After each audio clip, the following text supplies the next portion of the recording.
আজকে আমি আবারও চিতই পিঠে বানানোর জন্য এখানে দেখো সেদ্ধ চাল ভিজিয়ে রেখে খুব সুন্দর করে বেটে নিয়েছি মিক্সিতে। তারপর একটু নুন দিয়ে খুব ভালো করে এটা জল দিয়ে একটু মিশিয়ে নিয়েছি। তারপর দেখো এখানে কিন্তু চিতই পিঠা বানিয়েও নিয়েছি, একটা কিন্তু অলরেডি খেয়েও নিয়েছি। এটা কিন্তু খুবই সুন্দর ফুলেছে। আর এটা কেন ফুলেনি সেটাও আমি বলে দিচ্ছি। কারণ এই পিঠেটা আমি যখন বানাচ্ছিলাম তখন আমার গ্যাসটা শেষ হয়ে গিয়েছিল, তাই আমি এই পিঠেটা ঠিকঠাকভাবে করতে পারিনি। আমার গ্যাসটা ভরতে একটু সময় লেগে গেছে, ততক্ষণে কড়াইটা ঠান্ডা হয়ে গেছে। এদিকে কিন্তু আরও একটা পিঠে আমি বসিয়ে দিয়েছি। এই দেখো এই পিঠেটাও কিন্তু খুবই সুন্দর ফুলেছে। একটু বাসনের আওয়াজ হচ্ছে, মানে এটা বুঝতেই পারছো। এক হাত দিয়ে কিন্তু ক্যামেরা করছি, এক হাত দিয়ে তোমাদের দেখাচ্ছি। এই দেখো কতটা সুন্দর ফুলেছে।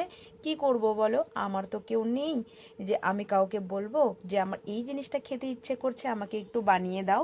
তাই নিজের কোনো সময় কোনো কিছু খেতে ইচ্ছে করলে নিজে নিজেই বানিয়ে খেয়ে নিই। তো এবার আমি বাকি যে পিঠেগুলো আছে সেগুলোকেও কিন্তু একইভাবে বানিয়ে নেব। তারপর কিন্তু একটু দুধ চা বানিয়ে নেব। দুধ চায়ের সঙ্গে দারুণ ভালো লাগে আমার, খুবই ভালো লাগে এই পিঠে খেতে আমার।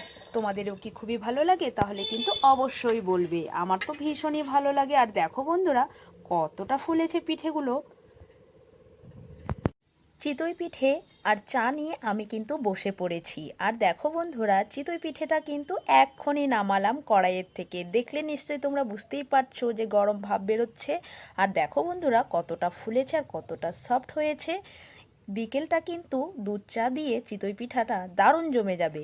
এবার তোমাদেরকে আমি দেখিয়েও দিচ্ছি যে কতটা জালিদার হয়েছে আর কতটা সুন্দর লাগছে দেখতে। এবার আমি খাবো। তো চলো তোমাদেরকে একটু দেখাই আমি ভালো করে, যে এক হাতে যেহেতু আমি ক্যামেরা করছি আর এক হাত দিয়ে দেখাচ্ছি, তার জন্য একটু অসুবিধা হচ্ছে। এই যে দেখো কতটা সুন্দর জালিদার হয়েছে। তো চলো এবার হচ্ছে খাওয়ার পালা। উফ, চাটা দেখে তো আমি তো চা এতটাই ভালোবাসি আর আটকাতেই পারছি না। দারুণ লাগবে। তোমরা চাইলে কিন্তু এটা যে কোনো তরকারির সঙ্গে বা চাটনির সঙ্গেও খেতে পারো। আমার তো দারুণ ভালো লাগে। শীতের দিন আসা মানেই চিতই পিঠা। তো চলো বন্ধুরা, আজকের রেসিপি তোমাদের কেমন লাগলো অবশ্যই জানাবে। রেসিপি বা বলতে পারো ছোট্ট একটা মিনি ব্লগ। তো ভালো লেগে থাকলে অবশ্যই লাইক কমেন্ট অ্যান্ড সাবস্ক্রাইব। তো চলো টাটা।